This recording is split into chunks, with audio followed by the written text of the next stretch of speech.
유튜브에서 종합편성 채널을 꿈꾸는 송작가TV의 야심작 대중문화 콘텐츠 토크 프로그램 K콘토크 시간입니다. 저는 진행을 맡은 송서미 아나운서입니다. 반갑습니다.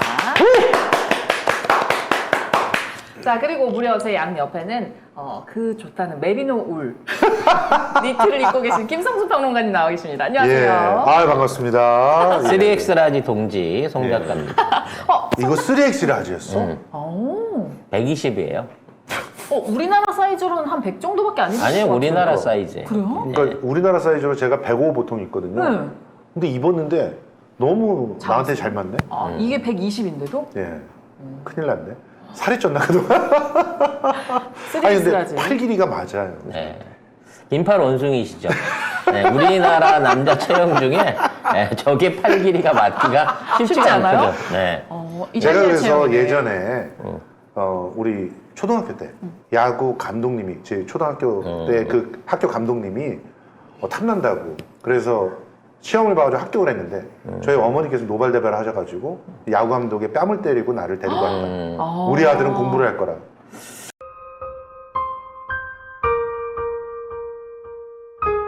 저는 그래갖고 그게 아직도 기억나죠. 제가 그때 야구를 했으면 어떻게 됐을까? 이대호가 됐겠죠. 이대호가 아니라 지금- 뭐 선동열이나 이쪽이 아니었을까 조수 생각하고 있는데. 팔이 길어서 팔이 기니까 그 최고 좀 키도 크시고 하니까. 그렇죠. 옛날부터 등치 큰 애들은 운동 선생님이 무조건 데리고 가서 맞아. 운동 시킨다 그랬어. 눈여겨 보잖아요. 나도 데리고 갔잖아. 그러니까 씨름부 알아. 내가 이런 얘기를 할 때마다 늘 저런 반응이 오더라고. 그냥 등치가 커서 그런 거야. 그럼. 야구 얘기를 하고 있는 뒤에 홈런 귤이 보이고 있습니다. 홈런 네. 귤을 등지고 계신 네. 송 작가님 안녕하세요. 네, 안녕하세요. 반갑습니다. 네. 저 홈런 귤 되게 맛있다면서요. 네, 잡사봐. 네, 라고 말씀드리고 싶네요. 아 역대급 노지강귤인 것 같아. 네. 기대가 됩니다. 다 원래 손작가. 야구 선수가 만든 거예요. 진짜? 진짜로요? 아 진짜 그 프로야구 하다가 은퇴한 친구가 제주도 내려가서 농장 차려갖고 우와. 그래서 홈런 농장이라고 야. 상표를 붙인 겁니다. 맛이 신기하다. 홈런이다. 홈런이다. 네. 진짜 맛있습니다. 여기 굉장히 넓은 데서 이렇게 노지감귤을 돌아가면서 해요. 그래서 10월부터 6월까지 계속 다른 품종의 귤들을 공급을 받아서 판매를 하고 있습니다. 네. 그럼 이 메리노 우라고 홈런 귤하고 다 송작가 TV몰에서 우리는 웬만한 생활들을 전부 다 송작가 TV몰 그 상품으로 하고 있습니다. 네, 송작가 TV몰에서 만나보시고요. 자, 그러면 오늘 방송을 또 이어가야 될 텐데 지난주 1,000원짜리 변호사 뭐 시청자분들도 저희와 좀 비슷한 생각을 많이 하셨던 것 같습니다. 뭐 댓글 보니까 좀 뿌듯한 반응들이 많더라고요. 공감하시는 분들이 많았어요. 뭐 정의 없는 세상에 대한 공동의 울분인 거죠, 사실. 네. SBS의 갑질에 대해서 자기들도 분노한다는 그런 댓글이 많아서 네. 야 우리가 진짜 많이 공감을 이렇게 받으면서 방송하고 있구나 하는 그런 자부심 같은 게 들었습니다. 그죠? 기분 너무 좋아. 네, 내년 상반기 때 태양건설이 8천억 돌아오는 회사채를 못 막아서 꼭 SBS가 부도났으면 하는 바람으로. 그거 살려달라고 지금 그렇게 지금 네, 그 윤석열 문제가 각하한테 계속 충성을 다하고 있지 않습니까? 그래서 역겹습니다. 그러는구만. 좀. 네. 뭐 정의가 바로 선 세상이 언젠간 오겠죠. 네. 자, 그리고 오늘 나눠볼 이야기는요. 지난번에 예고해드린 대로 바로 드라마 슈룹입니다. 네. 오늘 그 슈루에 맞춰서 약간 사극풍의 머리 있잖아요. 네. 곧 사약을 받으려고 소복을 입고 사약을 받기 직전의 상태로 나온 것 같습니다. 예. 사약을 받을 때는 소복도 소복이지만 머리를 풀어헤쳐야 되거든요. 예. 이렇게 딴 경우에는 소방 맞고 선왕당에서 기다리는 그런 그 배역에 예. 좀 어울리지 않을까. 네. 네, 감사합니다. 그래도 이뻐요. 감사합니다. 누가 보든지 집어갈 거예요. 네. 열심히 집어가 주시고요. 자, 그리고 저희가 원래는 다 끝난 드라마를 선택하는 게 원칙이었는데, 암암리에 저희가 잡은 원칙이었는데, 이번에는 슈룹이 너무 화제성이 높아서 놓칠 수가 없었습니다. 네. 지금 12회, 최신 회차 시청률이 13.4%, 야, 순간 시청률이 16.4%예요. 맞아요. 넷플릭스 한국 1위, 전 세계 8위입니다. 예. 뭐 이거는 이 정도면 두 분의 총평 기대해봐도 되겠죠? 네, 뭐 다양한 면에서 얘기할 거리가 좀 많은 것 같아요. 네. 사실 이게 요즘 뭐 이 중국풍이다 뭐 이래가지고 슈룹을 보지 말아야 된다 막 이런 얘기들이 있는데, 이직될 거예요. 이거 약간 문화 사대주의적인 그런 부분이 있는 것 같고요. 저는 이 작품 오늘은 정말 칭찬하는 쪽에서. 오. 우와, 역시 웬일이야? 김혜수의 힘이죠. 와, 어쩌면 오늘 표정이 인자해. 네. 오늘 표정이 좀 좋으세요. 아, 그냥 포스터 사진만 봐도 마음이 흐뭇하고 그렇습니다. 그렇죠. 믿고 보는 배우. 정말 김혜수 배우님은 한 번도 연기 논란이 없었던 것 같아요. 연기 논란 있었어요. 있었어요? 어렸을 땐 있었어요. 어릴 때는. 그런데 어렸을 때는 왜 있었냐면 분명히 쟤는 미성년자인데 성인 연기를 하는 거야. 그러니까 왜 미성년자한테 성인 연기를 시키느냐. 그런데 또 성인 연기도 굉장히 잘해요. 그러니까 그런 측면에서 칭찬을 해줘야 되는데 뭔가 좀 늘 이렇게 걸리는 그런 느낌들이 있었던 거죠. 저는 이제 김혜수 씨가 저랑 실제 나이는 저랑 동갑으로 알고 있는데 어느 날 갑자기 나이를 한 살 깎았더라고. 그래서 분명히 앞이 6이었는데 앞을 7로 만들어놨어. 6이야 6. 예. 6이 맞거든요. 네. 우리 어릴 때 데뷔할 때는 17살 때 데뷔했는데 17살이니까 나도 이제 그 중학교 때 이거 본 네. 거잖아. 근데 거기에서 이제 하이힐에다가 막 노출이 심한 옷을 네, 맞아요. 입고 드라마 그래서 단막극에 나왔었는데 저 친구가 나랑 동갑이라는 데 대해서 정말 깜짝 놀랐어요. 충격받았겠다. 그래서 어렸을 때는 항상 여성들이 더 빨리 성장하는구나. 그런 생각을 김혜수를 보면서 하게 됐거든요. 김혜수 씨는 또 뭐 여성이기도 여성이지만 워낙 또 출중하시잖아요. 실제로 지금 이 드라마는 그냥 김혜수 원톱 드라마입니다. 그렇죠. 네. 그래서 사실 좀 안타까운 게 그 예림이 때 같은 네. 어떤 갑옷을 볼 수 없는 너무 꽁꽁 싸면 사극인 게 좀 안타깝기도 했는데 야 한복으로도 가릴 수가 없어요 그 갑옷은. 맞아요. 정말 지금 이제 솔직히 이제 배우로서의 어떤 성공보다도 그분의 이제 인생 역정이 좀 참 안 좋게 풀린 부분이 있잖아요. 그렇죠. 뭐 부모님하고 문제 네. 때문에 네. 계속해서 이제 돈도 못 벌고 아직까지 독신인 상황인 거고 진짜 뭐 유해진 씨 잠깐 만난 거 말고는 연애다운 연애도 한번 제대로 해보지 못한 상태에서 이제 50줄이 됐단 말이야. 그런 면에서 이제는 우리도 이제 조금 내려놓는 분위기거든. 우리 또래에 있는 여 배우들은 사실 많이 내려놨거든, 우리가. 근데도 불구하고 아직 김혜수는 남았다. 앞으로 이분이 이 활약해 주실 시간이 많이 남아있다라고 하는 어떤 그 새로운 영역을 보는 느낌이었어. 아직도 솔직히 빛나요. 이따가도 얘기하겠지만 이 슈룹이라고 하는 작품은 대본을 쓸 때 네. 보통 사람들이 누가 그 역을 해줬으면 좋겠다 이렇게 쓰잖아요. 그럴 때 그게 또 캐스팅으로 성공하면은 대박이 나기도 하거든요. 우영우 같은 경우가 1년을 기다려서 박은빈을 데리고 와서 대박을 쳤잖아요. 네. 슈룹은 이미 1화를 딱 보는 순간 이거 김혜수 이외에는 생각을 하지 않았을 것이다. 그래서 김혜수 씨가 사실은 사극에 되게 부담을 느끼는 그런 배우예요. 이미 9년 전에 관상 기억하시죠? 그렇지. 네. 관상에서 그렇게 정말 김혜수다운 그런 또 그 캐릭터 하나를 만들어가지고 끝내줬잖아요. 정말 섹시한 캐릭터였어요. 근데 네. 더 나이를 들면 저런 역 죽어도 못할 것이다. 그래서 사극은 아마 선택하지 않을 수도 있겠다. 이런 생각들을 좀 했었거든요. 그런데 다시 사고로 돌아온다 그래서 도대체 어떤 모습을 보일까? 중전이래. 야, 진짜 어떻게 할까? 그런데 세상에 완전히 자기한테 맞춘 캐릭터 하나를 새롭게 창조를 했다는 것이고 네. 그것을 이 작가가 기가 막히게 찾아내서 제안을 했었을 것이다. 그래서 승낙하지 않을 수 없었을 것이라는 생각이 들고요. 그리고 또 하나 9년 만에 사극으로 돌아오는데 그런데 이 작가가 이게 데뷔작이에요. 맞아요. 깜놀. 상상도 못했어요. 깜놀. 그러니까 어떻게 이런 조화가 일어나느냐. 천재다, 천재. 그러니까 작가도 천재지만 이게 사실은 작가하고 배우하고의 궁합이 기가 막히게 맞아야 되거든요. 네. 그냥 김혜수를 놓고 쓴 작가와 또 작가에게 최선을 다해서 그 캐릭터를 만들어준 배우의 성실성 이 두 가지가 만나서 최고의 시너지를 내고 있다. 성평이 너무 길어. 뒤에다 할 얘기를 다 하고 있잖아. 죄송합니다. 총평이 네. 아니라 이거 내러티브 비평이 시작이었던 것 네, 같은데 그렇습니다. 아닌가요? 자, 우리 정해진 대본대로 좀 갑시다. 네. 우리가 아무리 대본이 없기로 하니 이렇게 초반에 많이 꺼내놔 버리면 나중에 반복하는 느낌이 알겠습니다. 단 말이야. 맞습니다. 자, 또 9년 만에 택한 사극이라고 얘기를 해주셨는데 그런데요, 사극인데 분명히 첫 회의 시작은 사극이었단 말이에요. 근데 대사나 뭐 여러 가지 캐릭터성을 봤을 때는 현대극인가 싶을 정도로 재미가 있습니다. 그래서 고증 논란에도 시달리고 있는데 이런 걸 프로라면 왜 굳이 사극을 택했을까 하는 의문도 좀 남습니다. 그러니까요. 근데 저는 그게 신의 한 수였다. 오. 첫 장면에 분명히 사극이라고 다들 알고 야 김혜수가 사극을 한다니 또 어떻게 나올까 했는데 뛰어요. 첫 화부터 김혜수가 막 공인들을 데리고 뛰죠. 네. 액션물처럼 뜁니다. 네. 액션물처럼 뛰어가지고 잡아오는 게 아들놈이에요. 그러니까 이 장면을 보면서 사람들은 그냥 무조건 재밌는 거예요. 무조건 호기심이 들고. 그럴 때 이제 브랜드 스쳐 지나가는 게 아니 이거 현대극으로 해도 충분히 잘할 수 있을 것 같은데 왜 사극으로 했냐. 현대극으로 했으면 재미가 없었을 거죠. 사극의 틀거리에서 현대극적인 템포와 또 리듬들을 가져나가니까 사람들이 전부 다 그 템포에 반해버리는 거예요.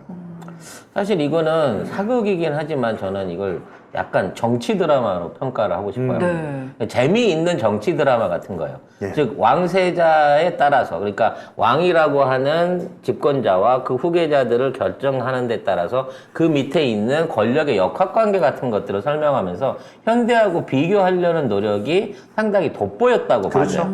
그리고 그런 과정에 이제 김혜수 씨가 등장함으로써 사실상 혼자만 배우고 나머지는 다 엑스트라 같은 느낌을 만들어버렸죠. 네. 내가 보기엔 김혜수 씨한테 출연료를 한 80%를 주고 몰빵해야 돼. 나머지 20% 갖고 너네끼리 신인 나눠 애들 가자. 하나씩 사실 지들이 돈 2천만 원씩 내고 들어왔을 것 같은 애들을 맞습니다. 뽑아갖고 운영한 게 아닌가 싶을 정도로 어떤 그 캐릭터들 선정에는 좀 문제가 있었습니다. 근데 모든 게 김혜수한테 집중이 돼 있기 때문에 그 어느 것도 어색하지 않았어요. 근데 이제 지금 논란이 되고 있는 거는 이게 중국풍이다라는 얘기를 네. 주장하는 사람들이 있거든요. 네. 근데 이건 문화 사대주의입니다.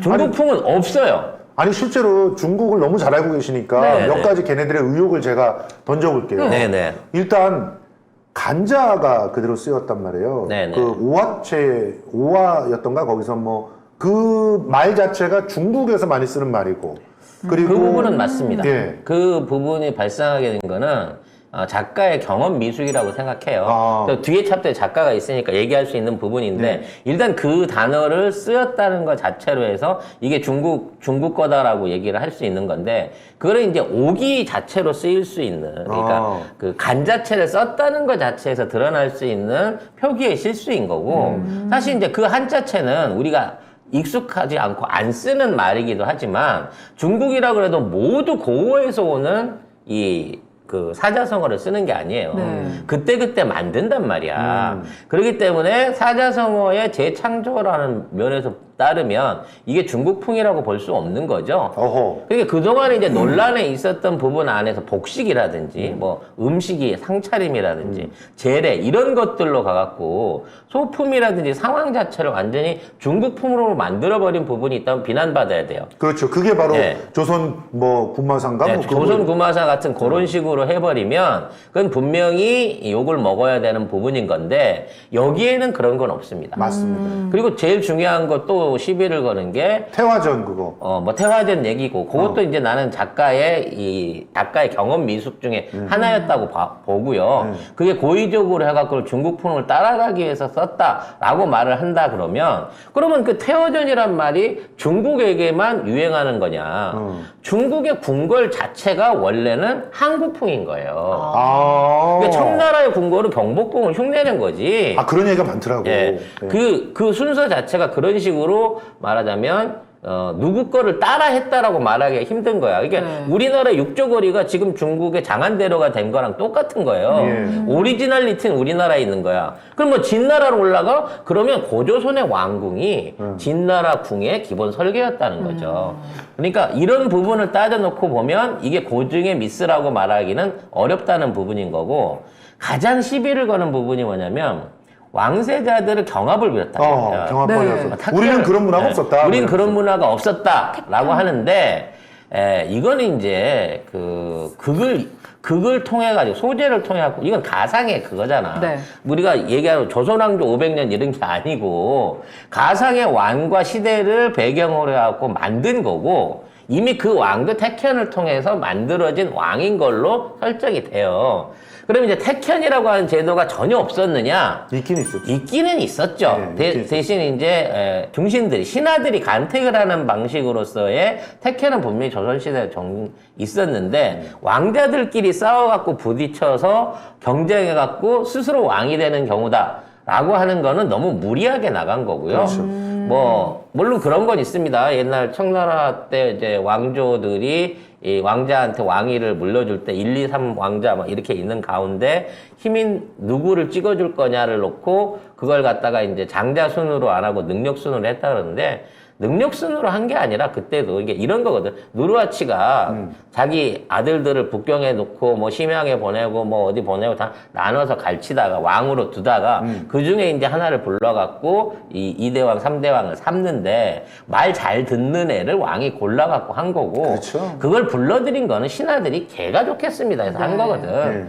그러니까 우리나라의 세자 책봉제도나 이런 그 대리 세습 제도가 장자 원칙을 지키긴 했지만 언제나 그에 따른 신하들의 동의 내지는 조직력이 확보된 상황에서 그런 것들이 이루어졌던 거예요. 그러니까 실제로 이 태견이라고 하는 제도가 없었다는 식으로 막 몰아가는 사람은 우리나라 역사를 오히려 잘 모르는 그런 생각이에요. 장자만 무조건 했던 게 아닌 것은 네. 세종이 왕이 된 것부터 우리는 알 수 있지 않습니까? 그리고 애초에 태조 다음에 그 다음에 바로 장자를 갖다 시키긴 했지만 그때 당시에도 왕위를 놓고 사실상 경쟁을 했었어요. 그래서 왕자의 난이 난 거고 왕자의 난이 왜 났어? 이방원이 다시 태종이 된 거잖아요. 그렇습니다. 그러니까 그런 것들을 생각을 하고 지금 이런 그 스토리 자체가 실제로 이야기하고자 하는 본질이 무엇인가를 갖고 얘기를 해야 되는데 이걸 자꾸 흠집을 내. 그러면 흠집을 내는 이유가 있는 거야. 그런 이유들을 오히려 문화적으로 살펴보는 게 더 필요하다 생각입니다. 그래서 이러한 틀에 얽매여 버리면요. 우리가 다양한 문화 콘텐츠를 제작할 수가 없어요. 아니 아더왕 얘기를 하는데 엑스컬리버 나오는데 그렇지. 뭐 그 안에 얼마나 많은 다양한 얘기들이 심지어 마법사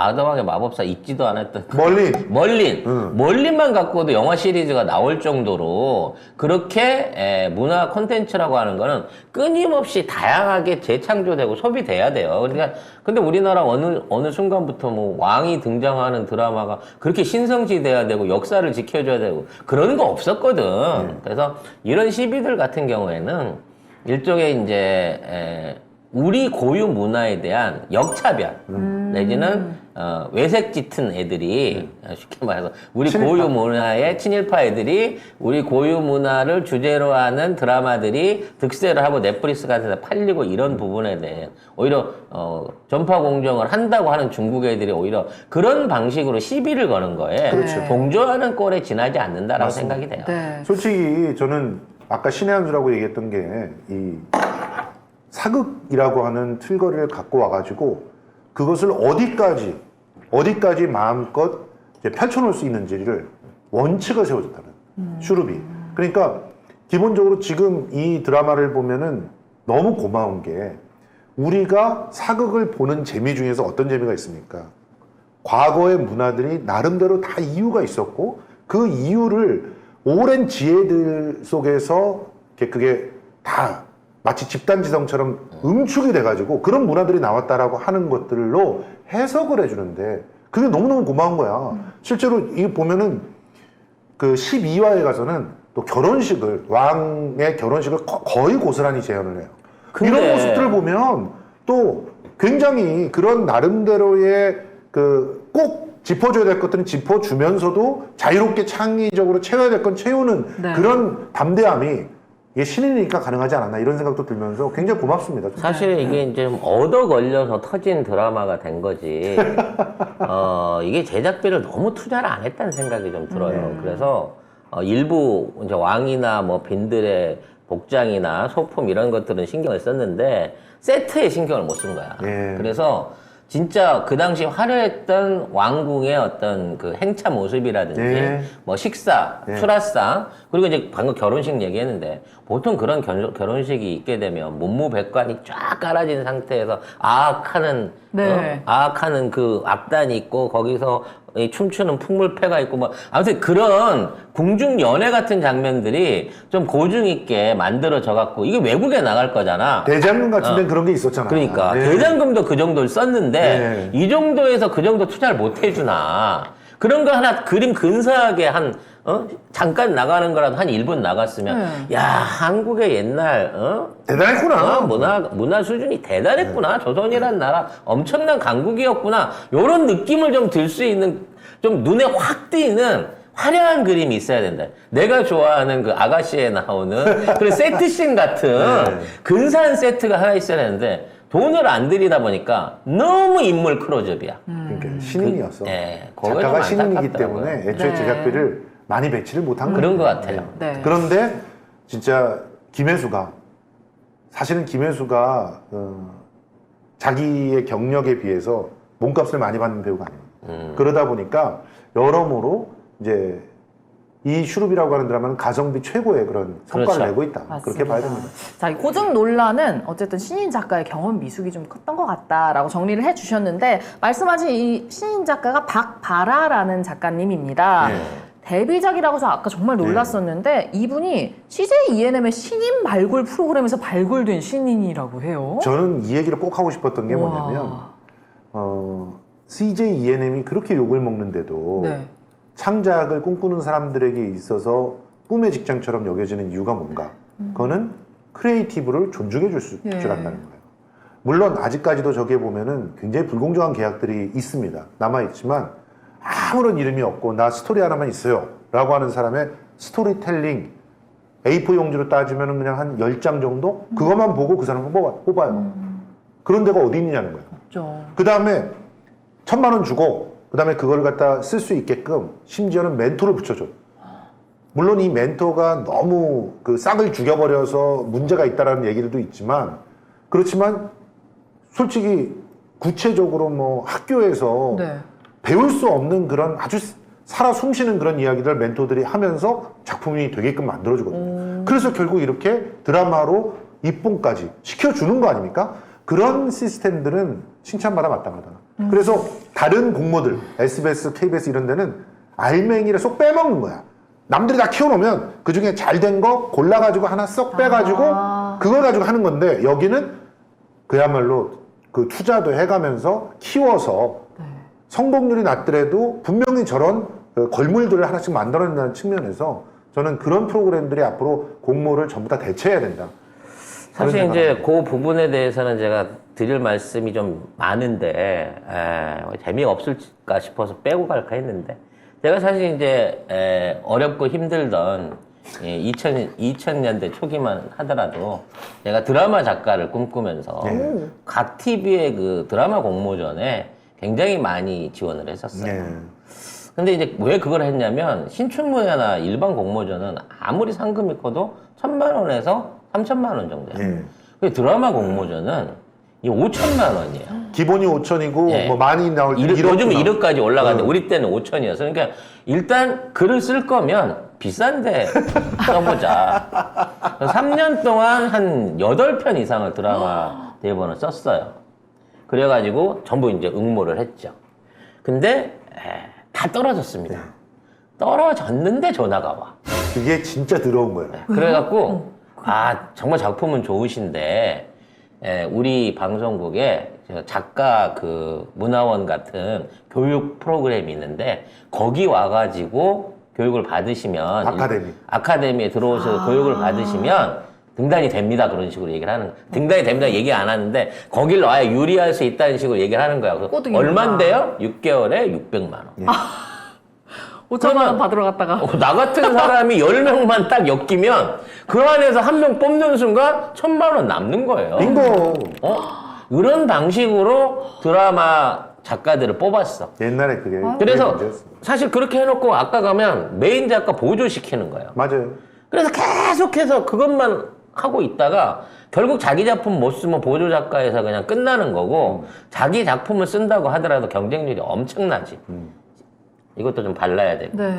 그래서 차마 어려운 형편에 그걸 할 수가 없어서 그거를 접었다가 결국 이제 다른 공모전도 많이 나가다 보니까 그럼 나중에 이제 제가 동화 대상을 받아서 등단을 하기는 했습니다만 결과적으로 이런 식으로 이걸 빼먹는 거예요. 맞아요. 근데 문제는 이 작가가 극을 끌어내는 데 있어서 이 사람이 그 가지는 일종의 신인으로서의 약점이 또한 이번 드라마에서 드러나 보이는 거예요. 이게 뭐냐면 드라마 대본을 쓸 때 어떤 식으로 쓰냐면 보통 1편에서 4편까지 정도를 60분짜리 완성편을 써요.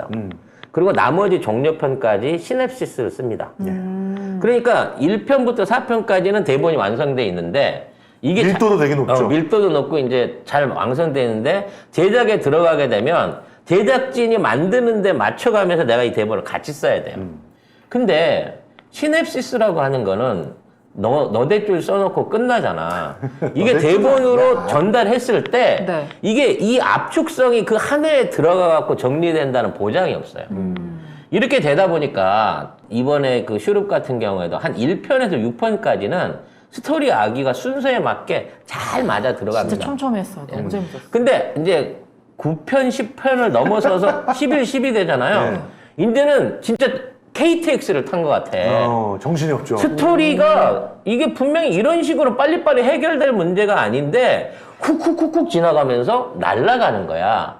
그러니까 그 과정의 디테일을 살릴 수가 없는 거야. 뒤편에 지금 해야 될 중대한 재밌는 하이라이트들이 있거든. 11편에서 예를 들어 뭐 역당의 그 수괴를 꼬시기 위해서 말하자면 위협하기 위해서 뭐 민간인을 살해한 세자 얘기라든지 또 그 부분이 갑자기 해결이 돼가지고 역도들을 왕이 체포하고 추포하고 역적을 찾아내고 이런 얘기들이 사실 한 편 안에 들어갈 수 있는 얘기가 아니에요. 네. 굉장히 흥미진진한 얘기로 풀 수 있죠. 풀 수 있는데 그 뒤에 더 중요한 거는 이 대군의 사사가 찾아오는 13편이 있기 때문에 12편에다가 한 서너 편 해야 될 얘기를 한꺼번에 때려 넣어버린 거야. 야, 그러니까 12편이 망작이 돼버리는 거죠.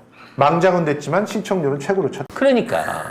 왜냐면 기대치가 높은 얘기니까. 그래서 13편 예고편이 이제 예고편이 쉽게 말하면 중전이 밖에서 기른 의붓딸 같은 애가 새 신자인 대군의 아이를 안고 골로 들어오는 얘기잖아. 또 이것 때문에 풍지풍파 일어나면서 막 난리 날 거거든. 그거를 스케줄을 맞추기 위해서 정작 중간에 있는 내용들이 후루룩 날아가 버린 게 90, 11, 12 네 편에서 그러한 좀 아쉬움이 보이더라는 거지. 솔직히 말해서 그건 이 16화를 하나의 시즌으로 가져가는 대한민국에만 있는 이 미니 시리즈라는 형태의 이 폐단이 만들어낸 거예요. 사실 이런 거 32화 해도 만들어졌을 거야. 이거는 전체적으로 뭐 32화가 아니라 대장금처럼 한 50화 그렇지, 이상 가야 되는 거고. 60부작 했어야 그 돼. 정도예요? 50화 이상 가야 되는 거고 솔직히 말해서 아쉬운 게 너무 많고 지금 군데군데 기가 막힌 캐릭터들이 너무 많은데 묻혀버린 게 많고 예를 들어 권희원 같은 경우도 알면 알수록 진짜 기가 막힌 캐릭터예요. 막 비밀도 되게 많고 또 알고 봤더니 그 온갖 고문을 갖다 이겨낼 만큼 훈련된 사람이야. 그리고 여기 보면은 서함덕이라고 하는 그런 반란의 괴수도 저렇게 죽여서는 안 되는 거야. 그렇지. 서함덕을 어떻게 저렇게 빨리 죽여? 한 편 반 만에 그것도 자기 편한테 독살당해서 그냥 끝나. 이러면 안 돼. 이럴 거면 역모를 하지 말지. 무기 다 어디 갔어? 그러니까요. 아니 그 뭐 한 수백 명 깔아놓고 훈련시키는 장면이라도 하나 찍어주든가. 그러니까 지금 이 드라마에서 유일하게 우리가 아쉽다고 얘기할 수 있는 건 뭐냐면 작가가 그 만들어 놓은 떡밥과 이런 것들은 너무너무 많아. 너무 많은데 이거를 16화에 다 담을 수가 없어. 이 작가는 천재야. 이 작가는 드라마를 하면 안 돼. 웹툰을 그래.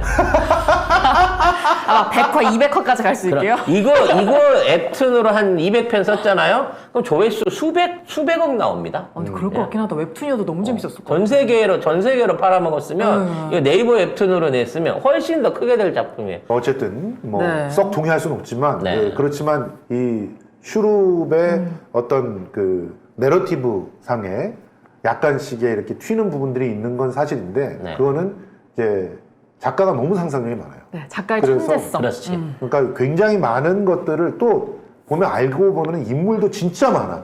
왕자만 13명이에요. 네. 그러니까 그리고 그 중에 또 이 신인 남자 배우들이 얼마나 진짜 빛납니까? 날이 갈수록 그냥 김혜수가 한 번씩 만져주면 다들 막 뜨는 거야. 진짜 연기도 김혜수하고 같이 있을 때는 돋보이지 않습니까?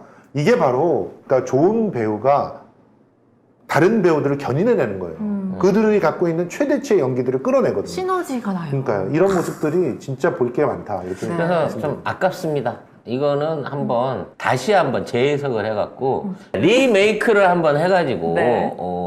조금 더 촘촘한 얘기들을 구성해서 만든다고 치면 제가 개인적으로 좋아하는 그 우리 아이유 나왔던 보보경심처럼 그 왕가들 드라마 원래 이제 중국이 원작이라서 좀 그렇긴 하지만 그 이상의 히트를 칠 수 있는 정말 좋은 드라마였는데 제작비와 작가의 경험이 좀 아쉽다라는. 네. 아니 그렇게 자. 굳이 리메이크 안 하고 프리퀄 만들고 뭐 그래도 프리퀄을 거의 2배를 만들어. 그러니까 프리퀄을 만들고 그래도 32부작은 만들어요. 예를 들어 대군마다 하나씩 만들어줘. 그럼. 그거 너무 좋습니다.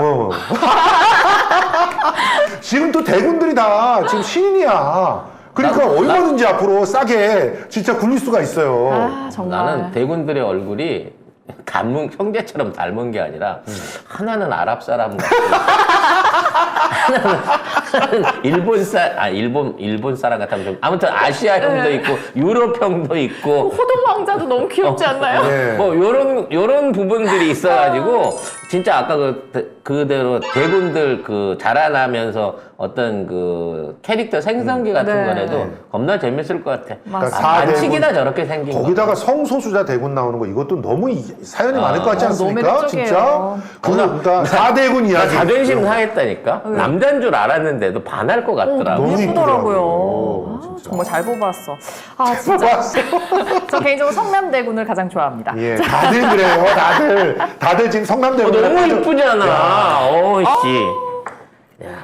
너무 예뻐요. 저 포즈로 그 검정 원피스를 입고 걸었다가 예, 저기요? 그것도 좀 있는데 같은 포즈라도 야 어떻게 남자가 선이 이렇게 곱게 나오냐. 그러니까 이중기 이래로 정말 진짜 남장 여자의 어떤 획을 긋는 장면이었는데 너무 아쉬워. 지금 저게 다 묻혀버렸어. 그러니까요. 안 나와 얘기가. 그리고 내용도 너무 적어. 그 어떤 성소수자 극복하는 그림 한 장 그려졌다고 내 어머니고 끝날 일은 아니었거든. 네. 사실은 저렇게 성소수자로서의 또 특성을 활용해서 형을 돕는다거나 이런 장면도 만들어낼 수 있었는데 네. 어쨌든 이게 16화가 이 16화 아쉬워요. 시스템 이게 아쉽다. 아쉽습니다. 여러모로 아쉬움이 남지만 작가의 천재성만큼 인정한다. 이렇게 정리를 하고요. 자, 그럼 본격적으로 내러티브 비평을 해보겠습니다. 아직 본격적으로 안 들어간 거였습니다.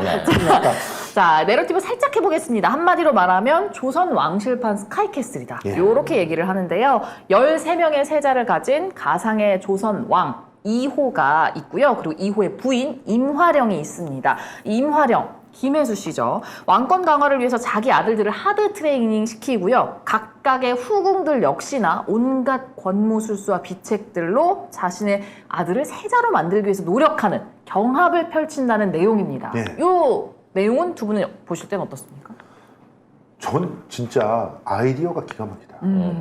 사실은 지금 이 드라마를 많이 보는 사람들이 되게 연령층이 보면 30대 중후반에서부터 5, 60대까지 이렇게 커버를 하는. 그리고 주로 여성들이 많이 보잖아요. 맞아요. 그건 이분들한테는 진짜 잠깐. 왕자를 때문에 20대도 많이 봅니다. 요즘에 그렇게 됐는데 근데 그냥 이분들의 가슴에는 네. 그냥 바로 새겨져 있는 교육 문제 이 문제에 대해서 정면 도전을 하는 거예요. 그러면서 또 때로는 굉장히 재미난 그런 해프닝들도 벌어지지만 교육에 있어서 특히 자식을 키운다는 거에 있어서 부모로서 가장 먼저 무엇을 생각해야 되는가 여기에 대한 정말 질문과 대답을 다 같이 던져줍니다. 그런 측면이 자 애를 키우는 사람들 입장에서는 공감하면서 보는 그런 드라마다. 네. 그런 측면에서 정말 아이디어가 좀 돋보였다 이렇게 말씀드리고 싶어요. 저는 이제 조금 요 부분에서 딴지를 좀 걸고 싶은 부분이 있는데 사실 이제 왕자들을 경합시키고 교육시키고 하는 거는 엄마나 주변 사람이 하는 게 아니라 원래 이제 왕실 프로그램에 있어요. 태어날 때부터 뭐 대군은 대군대로 왕자는 왕자대로 다 이렇게 소양 교육을 받게끔 기본적인 프로그램이 있거든요. 그거 보여주고 있잖아요. 네. 그것도. 근데 이제 그거가 있는데 이제 그거를 게을리하던 아들들에 대해서 별로 관심을 안 가지다가 갑자기 이제 확 혹독한 트레이닝을 시키는 이게 이제 결과적으로 경합이라고 하는 택현이라고 하는 것 때문에 이제 그런 부분이 생기는 건데 이 드라마에서 보여주는 중요한 쟁점이 택현이라고 치면 그리고 이게 왕가의 그 빈들과 뭐 주변에 있는 대신들과의 권력 투쟁이라고 하면 가장 결정적인 부재가 지금 우리 이 중전마마한테 있는 거죠. 예. 네. 뭐냐면 중전마마의 친정이 안 밝혀집니다. 아, 그러네요. 한미한 집안 정도로만 얘기했던 것 그렇지. 같은데요. 그러니까 이게 어떤 형태로든 중전이 되고 세자를 낳게 되면요. 정치 권력을 선성 안 할 수가 없어요.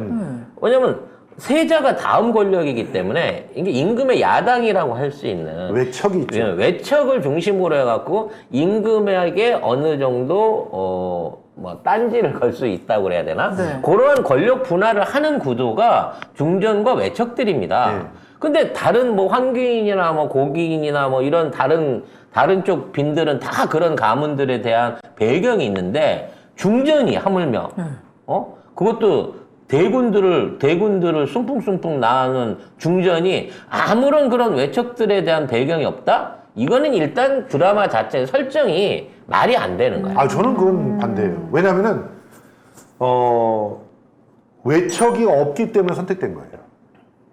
애초에 예, 중전이 외척이 없기 때문에 선택한 거 맞아요. 굉장히 이 데뷔와, 그러니까 지금 이 드라마는 이 데뷔 김혜숙 씨인가요? 네. 예. 이분과 김혜숙 두 사람의 정말 피 튀기는 그런 대결이 또 하나의 숨겨져 있는 원동력이죠. 이야기를 이끌어가는 모티브인데 연기 대결도 기가 막히지 않습니까? 이 둘의 연기 대결이. 그런데 그 연기 대결에서 기본적으로 있는 설정이 뭐냐면 자기가 모든 걸 갖고 싶었는데 갖지 못했던 비운의 그 후궁 출신의 데뷔가 있는 거죠. 그래서 내가 모든 걸 쥐어주기 위해서 외척도 없고 진짜 나를 갖다가 무조건 100% 따라와야 되는 애를 중전을 만들어 줬는데 그런데 아들을 너무 잘 낳는 그런 다섯 아들을 낳으면서 그냥 자기 대적하는 그런 존재가 됐다고 생각하는 거야. 그래서 이런 존재와의 그 숨막히는 대결 속에 진짜 진취적이고 주체적인 그런 여성의 가치가 드러나는 그런 장면을 키워내려고 했기 때문에 어떻게 보면 이 구도가 작가의 숨은 복선이다. 저는 그렇게 생각이 들어요. 그래서 이제 현실적으로 본다고 치면 중전이 저렇게 혼자서 솔로 플레이를 해야 되는 그 부분이 좀 현실적이지 않은 느낌이 있고요. 근데 역으로 말하면 그런 가운데 우리 화령 중전님께서는 우리 김혜수 중전님께서는 시대를 앞서간 맞아요. 사회 개혁가예요. 예. 잔다르크. 그러니까 남녀 평등부터 시작해가지고 그 다음에 소수자에 대한 관심 복지 그리고 뭐 이런 거. 어린 그 버려진 아이들을 키우기 위한 어떤 복지 네. 등등 모두를 전부 다 실천하시고 완성하신 예. 사실 그분이 왕이 됐었어야지 조선이 대대로 풀릴 수 있는 수준의 그런 캐릭터를 갖고 계신 분이라는 그래갖고 거지. 심지어 이 대본을 제대로 보지 못하고 드라마를 이해하지 못하는 일부 이직들이 김건희한테 비교를 하는 사람들이 있어요. 예? 그러니까 굉장히 나는데요? 황당하지 진짜. 비교 자체가 될 수가 없는데 오히려 비교를 하면 할수록 진짜 국문은 저래야지 하면서 어떤- 김혜수를 떠올리게 되는 거 아닙니까? 어떤 미친놈이 은근슬쩍 그런 의젓한 짓을 하신답니까? 진짜 내가 아주 듣다가 내가 진짜. 예. 와, 나 이거 육성으로 처음 들어봐요.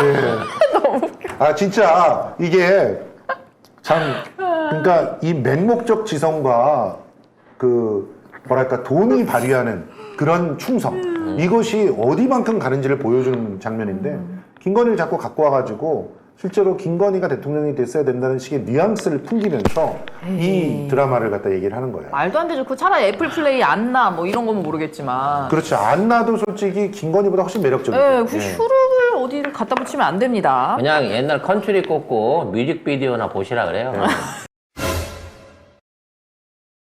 줄일 거고. 자, 이 슈룹이라는 드라마가요. 장르가 뭐 퓨전 사극 뭐 이런 네. 얘기도 해주셨는데 내용을 들여다보면 뭐 왕궁 정치 암투도 좀 다루는 것 같고 조선판 치맛바람도 네. 좀 다루는 것 같은데 여기다가 살인사건 범인 찾기까지 들어갑니다. 그러니까 좀 다양하죠. 복합 장르예요. 네. 그러니까 사극이라고 외피만 딱 쓰고 있고 실제로 그 안은 말씀하신 기본 줄거리는 정치 드라마인데 그 정치 드라마만 갖고 가면은 또 이게 맨날 외척, 치적 뭐 이런 것만 나오게 되거든. 그런데 그거를 굉장히 쿨하게 다양한 방법으로 펼치는 거죠. 초반부는 교육 드라마 같이 가져가요. 진짜 스카이캐슬을 갖다가 연상시켜. 그렇지만 어느 순간 거기서 미스터리가 들어가고 특히 큰아들을 보내지 않습니까? 가슴에 묻지 않습니까? 네. 그러면서 오열하는 그런 장면은 진짜 지금 참사의 피해자들까지 연상될 정도로 이거 진짜 살인이잖아, 살인. 구조가 만든 살인이잖아. 그걸 묻고 다시 미래를 갖다 또 위해서 투자를 하는 그런 모습들을 보면은 이거는 인간 드라마다, 휴먼 드라마라는 생각도 드는데 거기에 결정적으로는 숨어 있는 거는 분명히 미스테리 드라마가 있죠. 그래서 자기 아들을 죽인 그리고 이전에 세자였던 사람도 죽인 그 세력 그리고 그 죽인 방법 이런 것들을 풀어내는 탐정이 또 되기도 하기 때문에 그런 여러 가지 장르의 장점들이 잘 버무려져 있다 이렇게 볼 수 있습니다. 근데 이제 이게 전부 다 말하자면 김혜수 한 사람을 통해서 이게 풀려나가고 있다는 점이 약점이죠. 참 놀라운 거고요. 김혜수에 대적하는 적들이 이게 너무 같잖아요. 너무 같잖고 나름대로 머리를 쓰고 온갖 겉모술수를 다 부리는데도 불구하고 무슨 점쟁이도 아니고 외계인도 아닌데 다 미리 한두 수를 내다봐갖고 손을 다 써놨어. 그게 너무 전지전능한 부분도 좀 있어요. 여기가 뭔가 좀 고민하고 고심하면서 막 해야 되는데 그 세자를 독살당한 건 어쩔 수 없는 거고 자 내가 전투 모드 발동 딱 하고 나니까 어떤 수작질도 하나도 제대로 맥히지 않을 만큼 완벽하게 준비하고 대비하고 예상하고 거기에 대한 방책을 세워놓은 상태에서 술렁술렁 해결해 버리거든. 슈퍼우먼으로 등극을 하니까 그 점에서는 이게 너무 속은 시원한데 야 이게 너무 드라마가 만화삘인데 뭐 이런 느낌도 좀 들더라고. 그래도 그러니까 나는 그래도 위기에는 저런 지도자가 있어야 되지 않나 이런 생각을 하게 되지 않습니까? 지금 요즘 너무 갑갑한 네. 시국이라서 속이 시원하긴 합니다. 맞아요. 네. 그래서 저렇게 모성애를 바탕으로 해서 네. 모성애라는 게 결과적으로는 측은지심이고 그 측은지심이라는 게 정치라는 목적이거든요, 사실. 네. 정치를 돈 때문에 하는 새끼들이 아니라 정치를 내가 저 새끼 죽이려고 하는 게 아니라 내가 이거 하나는 고쳐주고 싶다. 이재명 대표 보십시오. 내가 병원 하나는 만들어야 되겠다. 내가 병에 걸렸을 때도 병원 갈 데가 없어갖고 성남에서 그렇게 고생했는데 그래서 결국 팔이 이렇게 비뚤어지게 굽어지고 말았는데 병원 하나는 만들어야 되겠다. 이러면서 기어코 만들어내는 모습. 이런 모습에서 우리가 정치인을 신뢰하게 되고 감동을 하게 되잖아요. 그런 모습을 지금 김혜수가 보여주고 있기 때문에 네. 그런 측면에서 지금 이 시기에는 꼭 필요한 드라마다 이런 생각들이 드는 거죠. 모성애 얘기를 또 해주셨는데 모성애를 강조한 스토리 전개다 보니 이게 또 여성 서사의 한 지평을 열었다 이렇게까지 좀 좋게 평가를 받고 있단 말이에요. 실제로 이제 페미니스트들이 모성애란 말 되게 싫어하거든요. 우리를 모성에 가둬놓지 말아라. 우리한테 언제나 희생하는 존재로 이렇게 만들지 말아라 이러는데 모성이 뭘까? 이거를 슈룹으로 딱 정리를 해버리는 거예요. 이러니까 서로가 독자적인 존재인 거예요. 네. 제가 예전에 부모는 주유소 같아야 된다 이런 얘기를 듣고 굉장히 감동한 적이 있어요. 자식은 기름이 떨어질 때만 와요. 근데 그 기름을 채워줘. 그러면 자식은 또 떠나. 그래서 서로가 각자의 삶이 있고 각자의 방식이 있어. 그렇지만 꼭 필요한 부분들이 있었을 때 그것을 함께 해결할 수 있는 그런 존재가 부모라는 거예요. 그게 굉장히 감동적이었거든. 근데 이 슈룹이라는 드라마가 그런 것 같아. 슈룹은 비가 올 때 막아주는 그런 우산이잖아요. 비가 안 오면 슈룹은 마땅히 없어져야 되는 거예요. 그러니까 네. 맞아요. 근데 그 방금 말씀하신 서사가 이러한 갈등 구조를 만드는 거는 우산이 두 개이기 때문에 슈룹이 두 개이기 때문에요. 우리 어머니가 맨날 우리 집에 올 때 나만 좋아하는 반찬을 해다 주니까 왜 손주 맛있는 건 안 해다 주고 애 아빠만 맛있는 거 해다 주냐라는 질문에 우리 어머니가 정말 기가 막힌 답을 해주신 적이 있어요. 뭐라고요? 나는 네 자식이 맛있는 거보다 내 자식이 맛있는 게 더 좋다. 이게 그런 거예요. 여기에는 두 개의 슈룹이 있는 거야. 김혜숙 씨. 김혜숙 씨와 김혜수 두 사람이 자식을 사랑하는 방법에 두 가지 방법이 부딪힌 거야. 네. 결과적으로 김혜숙 씨가 훨씬 더 잔인하고 또 어려운 길을 걸어서 지금의 왕의 위치를 키운 거예요. 그리고 그 왕의 위치를 굳건하게 해주기 위해서 자신이 권력을 쥐어야 된다고 생각하는 강한 모성을 갖고 있는 거죠. 그렇기 때문에 손자를 죽여서라도 지금 우리 아들의 어떤 왕권을 흔들리게 할 위험이 있는 또는 우리 아들을 현혹하고 있는 며느리를 내쫓고 궁극적인 목표는 며느리를 내쫓는 거야. 네. 아들을 내쫓는 게 아니라 아들을 보호하기 위해서 며느리와 손자 따위는 희생돼도 좋다고 하는 슈룹이 하나 있는 거고 자 그냥 나는 충돌 안 하고 시엄마하고 사이좋게 지내다가 그냥 좋게 넘어가려고 했는데 시어머니가 내 아들을 죽였단 말이야. 그리고 나머지 아들들까지도 위협하고 있는 상황인 거야. 그럴 때 태도가 바뀌면서 지금에 있는 이제 종궁전 외에 있는 모든 세력들하고 싸우고 있는 슈퍼우먼이 또 우리 화령 종전이신 거잖아요. 그러니까 이 두 개의 수렵이 부딪히는 거야. 똑같아. 자식에 대한 사랑, 특히 한국인에 있어서의 자식에 대한 절대적인 사랑과 헌신은 똑같은데 이게 부딪힘으로 인해서 이러한 드라마 서사 구조가 만들어졌다는 거지. 따라서 누가 이기더라도 제일 불행한 사람은 우리 최원영 씨, 우리 임금님이 될 거라는 거지. 저 사진 또 이렇게 불쌍한 표정이야. 나는 저 왕이 처음 나올 때만 해도 굉장히 유약하고 생각이 없는 왕이라고 생각했는데 굉장히 권력력도 있고 준비된 왕이었어요. 준비된 현명한 군주인 것 같아요. 그래서 이러한 그 어머니와 부인의 싸움을 끼어들지 않은 상태에서 중간 거리에서 그냥 지켜보고 있는 거예요. 네.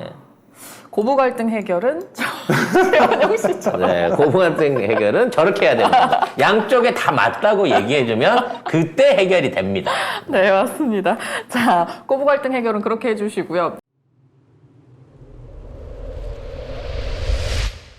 네, 이번엔 캐릭터 좀 살펴보겠습니다. 저희가 아직 얘기 못했어요. 저 여기 너무 아쉽거든요. 네. 왕자들 캐릭터 좀 분석해주세요, 두 분.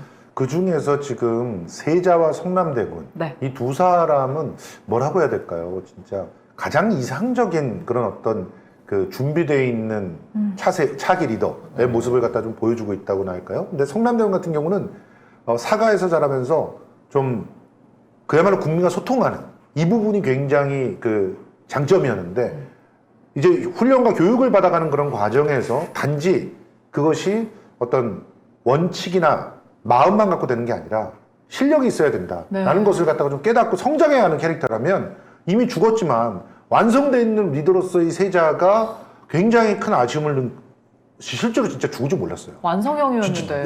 진짜 저렇게 죽이는 거야? 할 정도로 그렇게 갔는데 그 두 캐릭터가 굉장히 많은 사람들에게 그렇게 인상을 남기지 않았나 생각이 들고 그런 측면에서 이 왕자들은 전반적으로 전부 주목을 받으면서 살아있는 캐릭터가 되어서 앞으로도 그 젊은 신인 배우들을 만들어내는 하나의 그런 방식으로 이런 형태의 경합들이 중요한 도구로 사용되지 않을까 이런 예상까지 할 수 있게 하는 그런 장면이었어요. 저는 개인적으로 작가가 개딸이 아니냐 왜 또 개딸이 나와? 라는 생각을 갖고 봤습니다. 왜죠? 왠지 이 성남대군을 보면서 이강이라는 이 캐릭터가 이재명을 그대로 그렸구나. 어려서 가난한 집에 배움도 없이 힘들게 살다가 어느 순간 이제 왕궁에 올라오게 했지만 늘 왕따 당하고 온갖 오해와 어떤 그 핍박을 받죠. 그리고 결정적으로 그를 괴롭히는 결정적인 공통의 모멘텀 네. 점까지 있잖아요. 점까지? 네. 결과적으로 점이 없었어 이재명은. 그러니까 점이 또 거기가 되잖아. 그 점으로 이거 또 점으로 일종의 그 설화를 만들잖아. 그래서 결과는 어떻게 돼? 이 난관을 다 극복하고 시험을 통과해서 세자가 된단 말이에요. 차기가 가장 강력한 세자가 되잖아요. 그러면 한 번 또 좌절하는 거야 지금? 아니지. 그러면 자기가 가장 존경했고 사랑했던 형 어느 날 나를 찾아주고 나를 지원해줬던 그 형이 못 이룬 선대가 못 이룬 그 꿈을 이루기 위해서 그 형이 노무현이구나. 아니, 이게 어떻게 생각하면 좋아? 그 꿈을 이루기 위해서 예. 기존에 있는 아버지 옆에 붙어 있는 공신들과 간악한 기득권을 앞으로 헤쳐나갈 개혁군주 이강 예. 성남대군 예. 이재명 그래서 성남이구나. 야, 나 소름 끼쳤어. 진짜 성남대군이네? 그래 나는 그래서 야, 묘하게 이게 설득되는데? 이것을 애초에 작가가 뉘앙스에 심었다. 야. 또 이거 소문나면 이 찍들이 쫓아가고 대박이다. 테러하는 거 아니야? 네. 자, 그런 생각이 듭니다. 네, 앞으로 드라마의 전개 속에서도 그와 같은 네. 이 성남대군의 활약으로 이 기득권층이 무너지고 왕권이 안정되면서 국태민안의 새로운 국가로 태어나는 그런 결말을 드라마에서 보고 싶습니다. 예. 대박이다. 저 성남대군 너무 충격적인데요. 진짜. 근데 이름이 성남대군이야. 그러니까요. 몰랐지? 예. 나는 진즉부터 생각을 느끼고 있었어. 못했는데 진짜 딱 딱 맞아 처음에 떨어지네. 성남대군 나올 때부터. 그러면서 야. 어떤 방식으로 심나 봤지? 예. 작가적인 관점에서 예. 점으로 심더라. 그걸 또 캐치하셨어. 그 야. 깊은 거를 모르더라고. 아, 네. 정말. 어쨌든 왕자들의 캐릭터는 대부분 만족을 하시는 것 같고. 네. 자, 세자빈 캐릭터 어떻습니까? 청하. 새롭게 세자빈이 됐습니다. 처음에는 좀 거슬리고 좀 억지스러운 느낌들이 좀 예. 있었는데 이제 이 청하라고 하는 캐릭터도 점차 지금 성장해 나가고 있는 그런 상황이고 그리고 무엇보다도 여성 작가였기 때문에 여성을 이렇게 그려도 욕을 안 먹는구나. 만약에 남성 작가가 여성 캐릭터를 저렇게 그렸다 그러면 욕 바가지로 먹었을 거예요. 그쵸. 어떻게 여자를 갖다가 사랑에 빠져가지고 저렇게 똑똑하고 그런 애가 그냥 오로지 외모 하나만 보고 이렇게 덤비는 그런 캐릭터를 그렸느냐 그러면서 욕을 먹었을 텐데 아무튼 저거는 그냥 외모에 빠졌다라고 하는 그렇게 해석하는 게 아니라 사람을 알아본다는 거죠. 사람 됨됨이를 본 거죠. 진짜 여기 나오는 여성 캐릭터들은 전부 다 지음이 되는 사람들. 그러니까 빌런들을 제외하고는 긍정적인 캐릭터로 해석되는 사람들은 전부 그 뭔가 냉철한 그런 판단력과 그런 어떤 지음을 할 수 있는 그런 소양들이 갖춰져 있어요. 그런 측면에서 진취적인 여성이라고 하는 거는 그냥 거저 주어지는 게 아니구나. 충분히 준비가 돼야 되는구나. 이런 것들을 또 깨닫게 해줍니다. 저는 이제 세자비는 그냥 지금 중전의 옛날 모습이 그대로 투영되지 않았을까. 모르긴 해도 중전도 그랬을 것 같아요. 그리고 너무 이뻐. 맞아요. 근데- 약간 남지현 씨 생각도 나더라고요. 예. 근데 이제 저는 그거보다도 앞으로 우리가 안 나왔지만 이제 대군의 아이를 안고 들어갈 초월이 그렇지, 초월이. 이게 약간 얘는 작전이 있었던 것 같아요. 그럼요. 이 중전이 절대 만나지 말라 그랬는데 만났고 네. 어찌 됐거나 지음하자고 꼬셔갖고 아이를 가졌잖아요. 그렇죠. 말을 안 하고 낳았단 말이야. 예. 사라져갖고 낳았어. 낳은 다음에 당당하게 골로 찾아와. 자, 과연 이 캐릭터가 지금 우리 해령 중전을 말하자면 돕는 캐릭터가 될지 오히려 중전의 목을 죄는 캐릭터가 될지 예. 알 수는 없겠지만 우리 이 초월이의 우리 전혜원 배우 초월이의 어떤 인상이라든지 연기력을 봤을 때는 중전보다도 훨씬 더 비중 있는 앞으로의 스토리를 만들어낼 사람이라고 봐요. 그래서 앞으로 남아있는 4화 동안 초월이의 활약을 한번 기대를 해보고 싶습니다. 네. 맞습니다. 자, 벌써 마칠 시간이 됐는데 네. 마지막으로 두 분이 볼 때 이 슈룹이라는 드라마 또 어떤 특별한 점이 있는지 알려주시겠어요? 저는 아까도 말씀드렸지만 우리 사극 갖고 진짜 이렇게 재미나게 놀 수 있구나. 진짜 할 수 있는 게 무궁무진하다. 그리고 우리 역사 속에서 이렇게 많은 것들을 오늘에 배워야 될 것으로 찾아낼 수가 있구나. 실제로 우리 태자의 교육에 대한 어떤 그 시스템은 전 세계 최고 수준이에요. 그게 조선 왕조의 기록으로 다 있어요. 어떻게 태자를 만들었는지. 그리고 그래서 그런 어떤 훈련들과 서로의 합의 속에서 조선은 사화가 일어나서 기득권들이 싹 죽을지언정 백성들에게 가는 피해는 최소화시키려고 노력했던 시스템이다. 반면에 일본 같은 경우는요, 야, 진짜 개판이잖아요. 그냥 도륙을 내지 않습니까? 한 지역을 완전히 도륙내고 초토화시키는 그런 시스템으로 어떤 권력이 바뀌는 그런 상황이 되는 거잖아요. 굉장히 미개했어요. 그런데 조선은 어떤 면에서는 나름대로 그때 당시에 만들어낼 수 있는 가장 지혜로운 방식으로 권력과 변화들을 갖다가 수렴하려고 노력했다. 그런 측면들을 좀 인정해야 된다라는 생각이 들었고, 그래서 이제 사극의 더 좋은 그런 어떤 시도들이 계속적으로 나와서 전 세계적으로 사랑받게 되는 그런 시간들이 앞으로도 이제 열릴 것이다라고 생각이 듭니다. 자, 저는 재밌어요. 사극을 이용해서 다 100% 인정하고요. 다음에 좀 제작비를 더 썼으면 좋겠지만, 근본적으로 제가 이걸 봤을 때 정치 드라마라고 평한 것은 결국은 기존에 있는 권력과 그거를 승계해야 될 다음 차기 권력과의 갈등 구조 속에서 무엇이 가장 중요한 것이냐라고 하는 부분을 들여다봐야 된다는 거죠. 예. 결국은 인사권과 사법권입니다. 이 안에서 지금 그 싸우고 있는 이거는 인사권과 사법권을 독점하기 위해서 싸우고 있는 거예요. 맞아요. 그래서 없는 죄도 만들고 그 죄를 통해서 뒤집어 씌우고 그 죄를 가지면 절대지엄인 왕이나 중전도 얼마든지 내쫓을 수 있다. 이게 현실인 거예요. 네. 그만큼 사법권이 살벌한 거고요. 이러한 사법권을 주기 위해서는 조정 안에 있는 모든 인사들에 대한 인사권을 누가 발휘할 수 있느냐에서 거기서 좌지우지가 된다는 거지. 결국 지금 이 왕이 무능한 거는 왕이 뭐 똑똑하지 못해서가 아닙니다. 이 왕을 보필하고 있는 사람들의 인사권이 사실상 대비와 일부 세력들한테 독점이 돼 있기 때문에 이 나라가 어렵다는 얘기거든요. 맞아요. 이것은 오늘날 우리 대한민국이 처해 있는 상황이랑 똑같습니다. 맞습니다. 그것을 개혁해내기 위해서는 누가 필요하다? 성남대군. 왕이 되는 것이 필요하다. 예. 라고 결론을 내리면서 마무리하겠습니다. 네, 알겠습니다. 앞으로 성남대군의 활약 더 기대하겠습니다. 자, 저희 슈룹 이렇게 만나봤는데 다음 주에는 또 어떤 내용 가지고 이야기 나눠볼까요? 다음 주에는 아마 썸바디를 넷플릭스에 새롭게 떠오르는 썸바디. 예. 아주 제 취향에 딱 들어맞는. 아, 그래요? 한때 채팅의 제왕이었던 제가. 자, AI 알고리즘 서먼하고 한번. 그 사이코패스가 주인공인 야, 그건 맞죠? 사이코패스가 주인공인데 주 소재가 AI 채팅이거든요. AI 채팅. 자, 그것에 대한 면밀한 어떤 심리 분석. 네. 기대해보겠습니다. 채팅 전문가 송 작가의 활약을 기대해 주시기 바랍니다. 네, 저희는 그럼 다음 주에는 썸바디로 돌아오겠습니다. 오늘도 함께해 주신 여러분 감사합니다. 고맙습니다. 감사합니다.